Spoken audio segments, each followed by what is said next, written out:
आर्यन, एक साहसी लेकिन साधारण लड़का, अपनी बीमार माँ के पास बैठा है।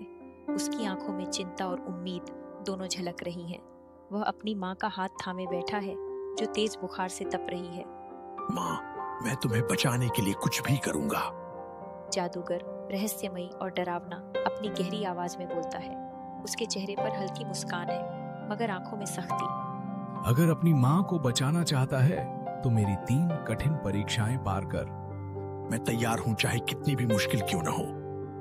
आर्यन कांपते हुए अंदर जाता है, लेकिन अपने डर को काबू में रखता है। उसके सामने एक विशाल सांप फन फैलाए खड़ा है, लेकिन वह डरे बिना उसकी आंखों में आंखें डालता है।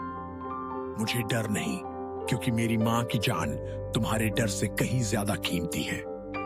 सांप रास्ता छोड़ देता है और गुफा का द्वार उजाले से भर जाता है। जादूगर फिर प्रकट होता है, उसके हाथ में एक जादुई दर्पण। सच बोलना सबसे कठिन परीक्षा है।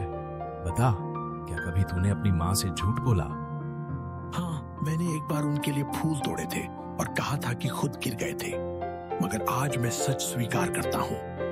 दर्पण में रोशनी फैल जाती है और शांत झील पर एक पुल उभर आता है।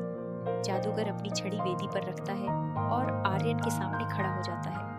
अब तुझे अपनी सबसे प्यारी चीज यहीं छोड़नी होगी।